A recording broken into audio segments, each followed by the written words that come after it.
Repeat করে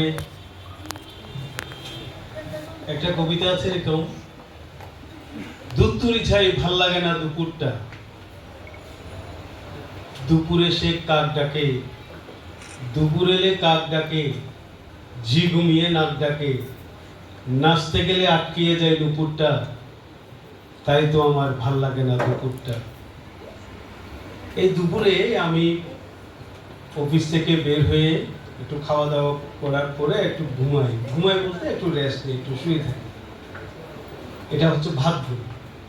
কিন্তু এমন সময়ে কাকলি দাশগুপ্ত, বিশিষ্ট সঙ্গীত শিল্পী, বাংলাদেশ বেতার ও টেলিভিশনের তালিকাভুক্ত শিল্পী, তার আহ্বান হচ্ছে বরাবর 4টায় আমি যেন আসি এবং এইখানে এই সুর সঞ্চারী সঙ্গীত বিদ্যালয়ের অনুষ্ঠানটা উদ্বোধন করি।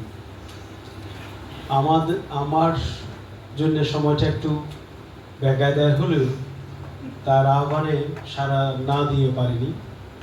সবচেয়ে বড় কথা হচ্ছে আমি লেখালেখি করলেও আমার প্রিয় একটা জায়গা, সেটা হচ্ছে গান। সঙ্গীত আমার একটা প্রিয় অনুষঙ্গ। শুধু আমার না, বাংলাদেশে যেসব সৃজনশীল মানুষ কিন্তু এই গানকে পছন্দ করে, গানের জন্যে মনটা পাগল হয়ে যায়। এই জন্যে আমি সমস্ত প্রতিকূলতা, প্রতিবন্ধকতা এড়িয়ে এখানে চলে এসেছি। এই অনুষ্ঠানের যেহেতু উদ্বোধন করতে হবে, আমি উদ্বোধন না করলে পরবর্তী সময় অনুষ্ঠানগুলো হয়তো চালু করা যাবে না। চালু করা যায়, কিন্তু এই নিয়মটা হচ্ছে উদ্বোধনের পরে সমস্ত আনুষ্ঠানিকতা থাকে। সেটার জন্যে আমি যেহেতু ছন্দের মানুষ, আমি যেহেতু সুরের মানুষ, আমি ছন্দ পতন ঘটাতে চাই না, আমি অসুর হতে চাই না, আমি সুরের বন্ধনে আটকে থাকতে চাই। আমার যে মন, এই মন হচ্ছে সুরের মায়া জালে আটকে থাকা মন।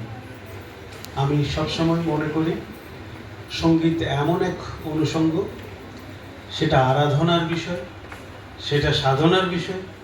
তোমরা যারা সাধনা করছো, তোমরা যারা আরাধনা করছো, তোমাদের সবার জন্যে আমার শুভকামনা থাকবে। কাকলি আমার ছোট বোন, তার বাবা আমার অত্যন্ত শ্রদ্ধেয় মানুষ ছিলেন, গবেষক সাহিত্যিক মনোরঞ্জন দাস। তার পরিবারের সদস্যরা আমার পরিবারের সদস্যদের সাথে একেবারে ওতপ্রোতভাবে জড়িত।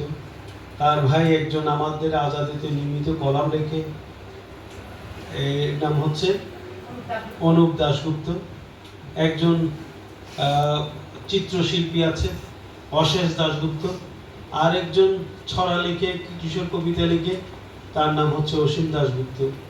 সবাই কিন্তু আমার সঙ্গে যুক্ত।